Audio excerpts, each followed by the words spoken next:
Let's talk about what we're watching. What's everybody watching? What are you watching, Simon? What am I watching?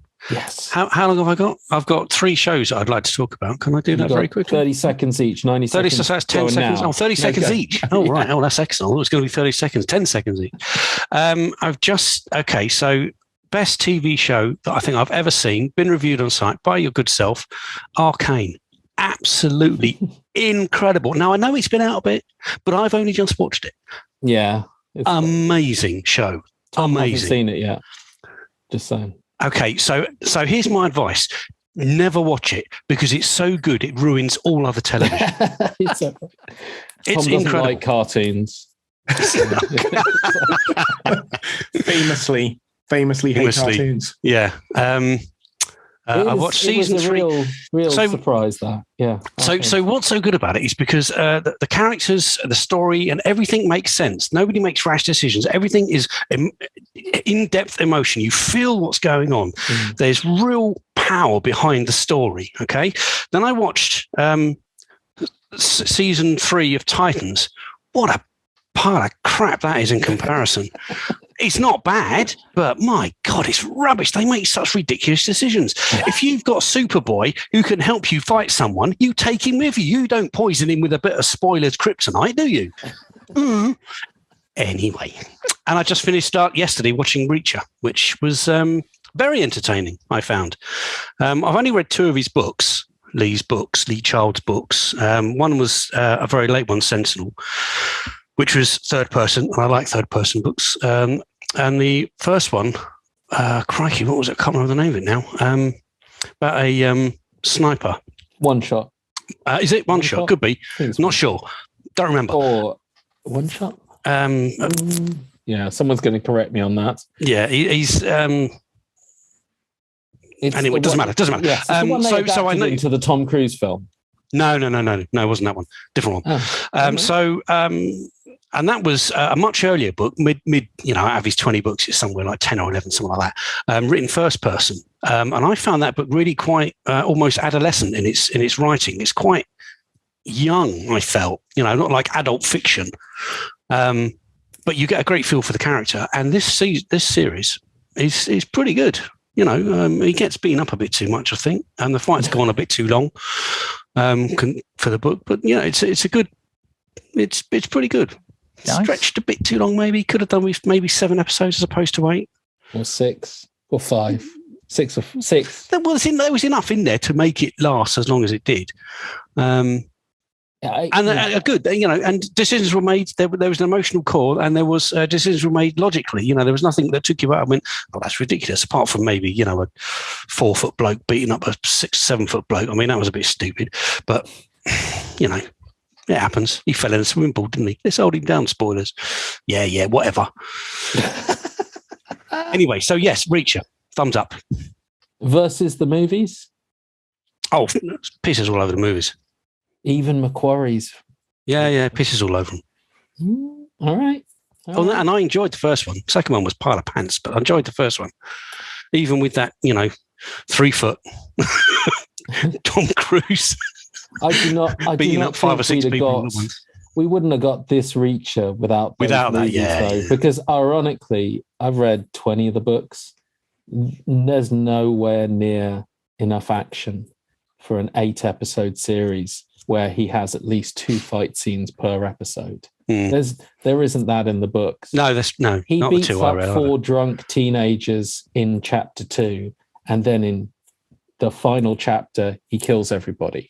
And everybody is 4 people, one of whom is a challenge because it causes him to be out of breath for 4 seconds. And then he walks off down the street and catches a bus. Yeah. Every book, guaranteed. The rest of the time, he just walks around town talking to people. Yeah. And he talks quite threateningly. He solves stuff. Solving stuff with like Sherlock Holmes, isn't it? So this TV series, I know everyone's ragging on Tom Cruise, but it would not exist without the format of those movies, which was to inject action into books which weren't action books. They just weren't.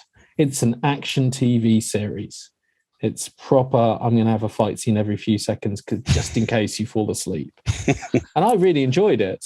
But, I think there's a lot of ragging on Tom Cruise going around. Are those your? Those are. That's just two, isn't it? That's What? two. Oh no, Titan season 3, but we'll. Oh forget yeah, that. that's it's three. It's pants. Can you do better than those, Tom? Sure. No, you can't. Well, yeah. I'm assuming that I can't. Obviously Arcane is the best thing since sliced bread. I oh, will it's awesome. get around to watching it at some point, probably, maybe. No.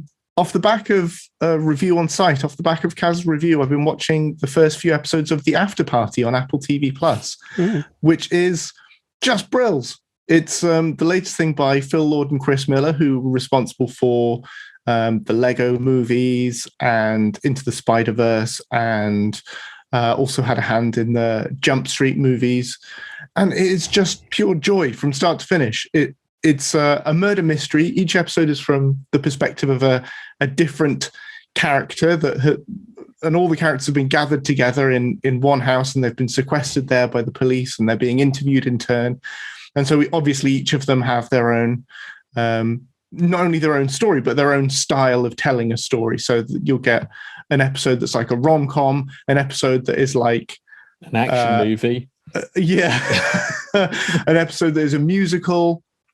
And it has just been absolute pleasure to watch. It's so funny and so inventive. And super recommend it. It's 4 episodes in at the moment with another 4 to go. Is that right, Kaz? I think so. Yeah, I think they should. Yeah. And yeah, so I super recommend that if you have Apple TV. Definitely catch up on that.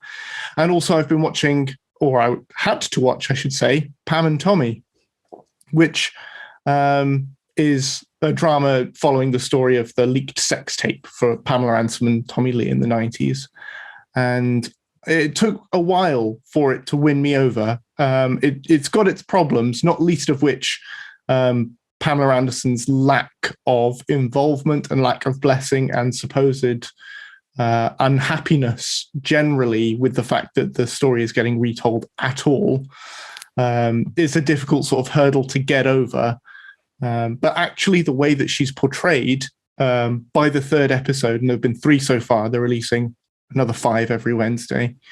The way that she's portrayed by the 3rd episode, it's obvious that this is going to do as much justice to her as it can. She is the character who is so far likable, believable, somebody that you can identify with on an emotional level, whereas everyone else is just a horrendous jerk.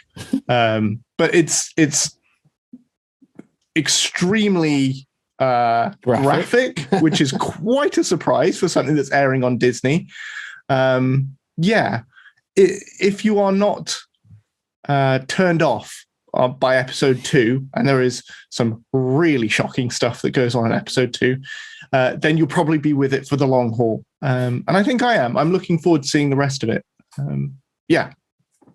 Nice. I think Lily James is fantastic. She's doing an amazing job. She just disappeared into that role. I mean, over and above that role, I think she's just brilliant in everything she does. She's awesome. I am actually going to watch it, but I'm going to wait until they've all dropped. I feel like I can do that.